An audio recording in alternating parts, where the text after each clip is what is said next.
Alright, so some people have requested me to do a breakdown of some of my 3D renders, so I decided to record this video. So expect some pretty bad quality commentary and whatever because I'm just starting Blender for like about 3 months now, and there's a lot of stuff I'm still learning. So if the explanation is not clear enough, forgive me, it's gonna be very janky, but here's the animation that I made in Blender 4.0, and I'm going to break it down into how I make this animation. Alright, so as you can see in the scene, it seems like there's a lot going on, but there's actually like a few very basic components that I should get in like about 1 hour or something.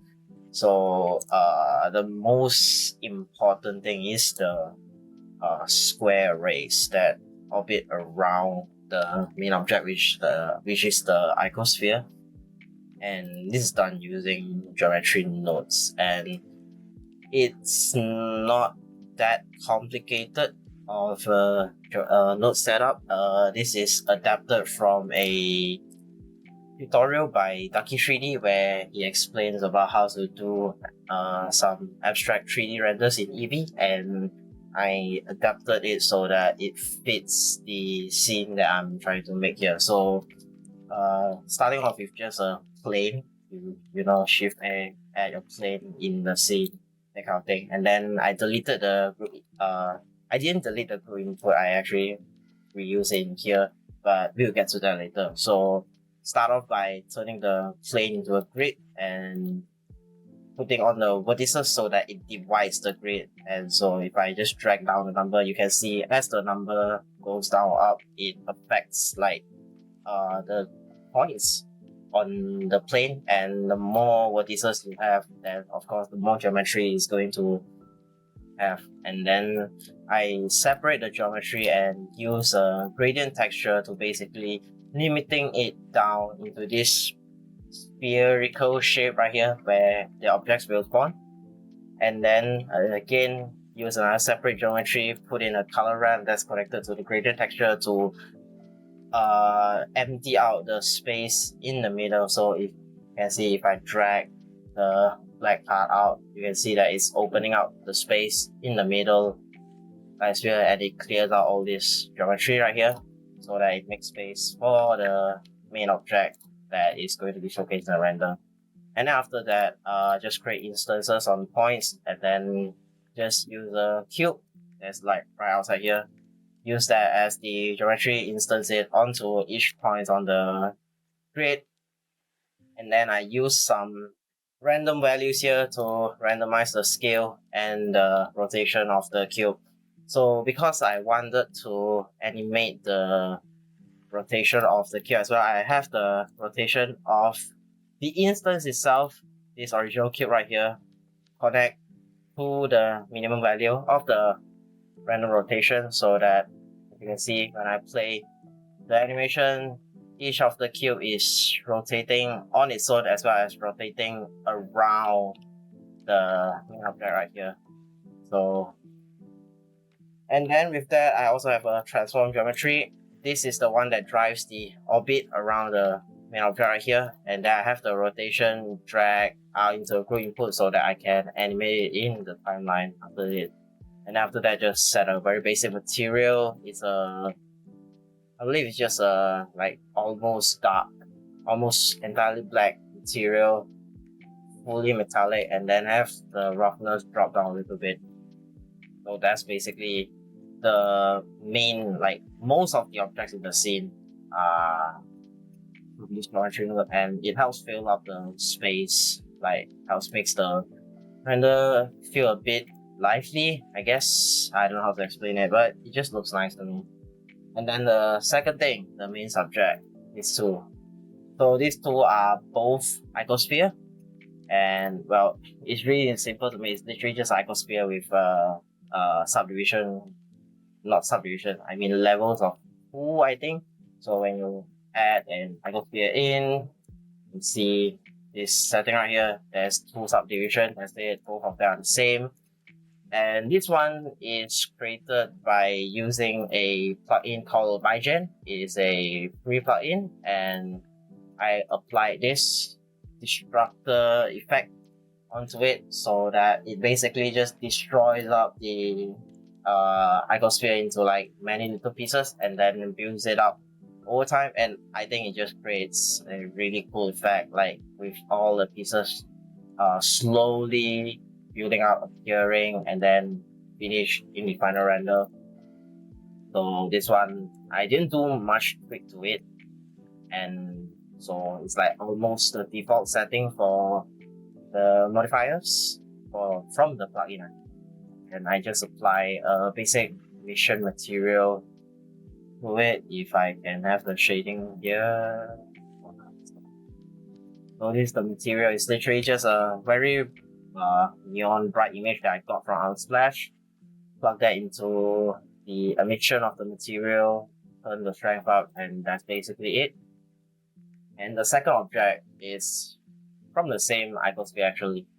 And the way I make this is by modifiers as well. Throw in a wireframe, put up the thickness a little bit, and then put a bevel modifier so that it bevels out all the edges of the wireframe. And because it's beveling out, you can see it creates this very nice like hexagonal structures in the intersection point. If I disable this right now, you can see that it's just intersecting and it doesn't look as interesting. But with the bevel, it just like makes this connection point feel a little bit more secure. And I just like the way it looks, and then I just made this move, and that's pretty much it. The material is also really simple. Go back to shading. It's just a very metallic but a very metallic material with a Voronoi texture thrown onto it, and this helps give it a sci-fi look. Select it. Yeah, so this Voronoi is creating all the shapes, and then I also put the same Voronoi into the normal by using a bump node so that it creates this like very sci-fi looking random structures on the face of the sphere, which I think looks quite interesting. Right, so the last thing in the scene is just this background, which is also from an icosphere, but what I did is that I scaled it up very big so that it encases like the entire scene, and then I just flip the normals so that it's facing towards the camera, and then just randomly delete the faces. So how do I achieve that is by going into edit mode with everything selected. I have a plugin called Quick Menu by Passive Star, and this basically allows you to like do some quite a bit of modifiers on operation on it as well, and it's all based on node tools in the latest version of Blender 4.0. And I use the noise deselect to just randomly deselect faces from the icosphere, and I just delete them off. And once again, applying a very basic material. Yet if I go to shading again, I do not have a laptop. The GPU. It's the same material as the icosphere. Pretty much all the modeling I did is like finished in like 30 minutes or something like that. It's pretty simple, but it does produce, I think, a pretty good result that I think it looks quite nice. And after that, I just drop in like two lights in the scene. As you can see, there's one orange light, like right top right here. It's outside of the camera's viewport. Wait, bottom? I think so. And then there's another blue light right outside here as well, with radius turn on, so that it creates this like reflection point that helps makes the scene just a little bit have a little bit more things going on. So if you can see, if I just turn both of them off, it looks very flat and boring, but with these two lights on, it just creates much more points of interest that your eyes can appreciate in the render. And then the last thing that I show in is just a world shader. It's from HDRI that we got it off from Blender Kit, if I remember correctly.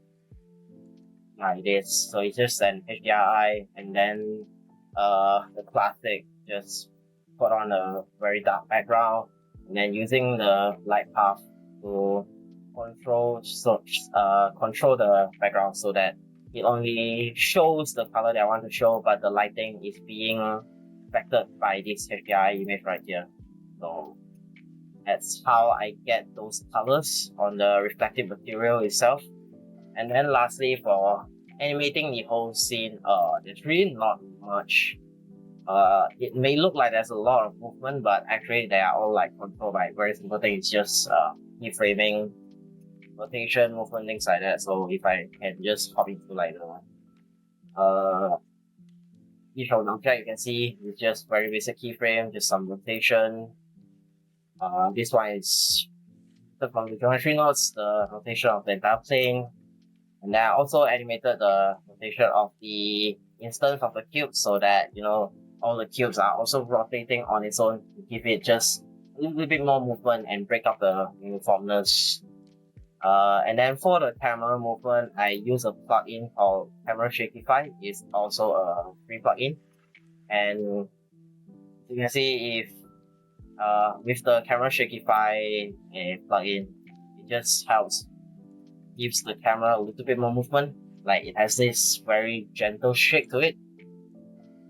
Just turn down the influence, turn down the scale, and also turn down the speed so that it shakes much less violently, and it just gives this like very minor shake that you can see when you are using your hand to hold the camera and recording things. If you don't have a gimbal, it will have a little bit of shake, and I think that helps just add a little bit of realism into your render, even though the theme of this render is not photorealism or realism. I think it just gives it a little bit more things for your eyes to like appreciate. It's not just like a monotonous sweep across the scene. So with that, that's basically all the things set up, and then I just render it out using Eevee, and I have like almost all the things that I can turn up. Just turn up. Turn up the performance, turn up the high quality normals, turn up ambient occlusion to have the shadows, turn up bloom so they have a nice glare effect, turn up screen space reflection, and turn up motion blur as well, even though I'm not sure if the motion blur has done anything. And in the final render, I did use AGX for the view transform. I think the colors just look a little bit nicer. As you can see, like the reflections, they tend towards white color when they are facing like very bright light. So in standard, if you can see, it's just like very intense color of the light itself, which doesn't look very natural to me. So I rendered it out using AGX and then render it as individual PNGs, and then lastly I just stitch it in Blender's own video editor. So pretty much it's not a complicated animation. I think most 3D, like people who just started learning 3D can also attempt something similar like this. It's not as difficult as you think when it comes to like 3D rendering. A lot of people might find it intimidating, but if a beginner like me who has only spent like 2 or 3 months learning Blender can tell you how I do this, it really shows you that this render is not as difficult as you think it may be. And so maybe try it out, see, maybe you can make something cool out of it. That's pretty much all I have to say.